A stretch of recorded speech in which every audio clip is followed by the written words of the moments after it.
A couple weeks ago, the NFLPA released their first all-pro teams as they're trying to take away the narrative away from the Associated Press. And overall, it was pretty good. Justin Jefferson was a first-team all-pro, of course, but they said that they were going to release the top 5 for certain positions, and we were intrigued because we wanted to see if a couple of other Vikings would be making the list, and it happened. Right tackle Brian O'Neill as well as tight end TJ Hockenson both made the top 5 for the NFLPA. And of course, the wide receivers, Jefferson at 1, led the NFL with 135 catches, 1,857 yards receiving. And then you have Devontae Adams, Stephon Diggs, Tyreek Hill, A.J. Brown. Yes, respect. And what's really cool about this is it's wide receivers as well as cornerbacks voting on these positions. So it's real, recognized, real. Either it's your peers or the guys that you go up against. So I think that you do get a very accurate scanning of who the players think is good and know is good. Although Aaron Donald still made first team All-Pro, even though he played like 6 games. But whatever. For tight ends, so we got Kelsey at 1. Obviously, Kittle and Mark Andrews. So I respect their games a lot. For me, I would put Hockenson above them.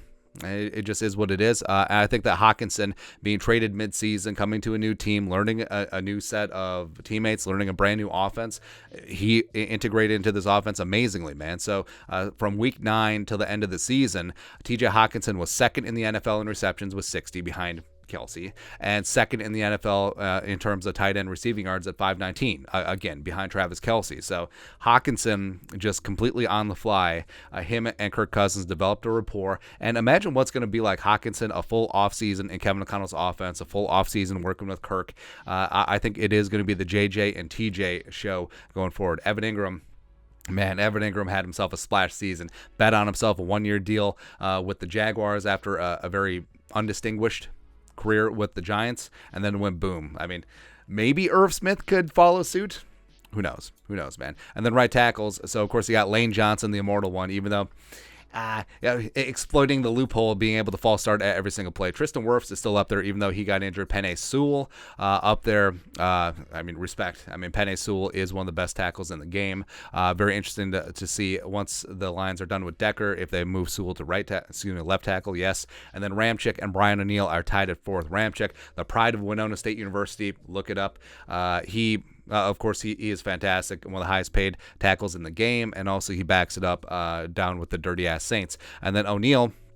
So O'Neill kind of had an off season where he allowed 24 pressures, 6 sacks, which is a career high, but he posted an 83.1 PFF grade. And even though he got injured late in the season with that Achilles injury, chasing down a stupid tipped interception against the Packers, he was still that guy. And I think that he could ascend this list as Lane Johnson starts to wane. I do think that he is in the conversation with Ramczyk and Wirfs and Sewell as one of the best young right tackles in the game, and then going forward from there. So O'Neill, I expect to move up. I think Darrisaw will get into the mix as well eventually as game recognizes game, but Hockenson I think will eventually move up to number 2 on this list, and of course Jefferson will of course be number 1 always. But your thoughts are thoughts. 3 Vikings make the NFLPA top 5 lists. Let us know your thoughts and our thoughts in the comments section below. Subscribe for daily Vikings takes. Want to support the work? Put a little something in the Venmo. But till next time, Skull Production Value.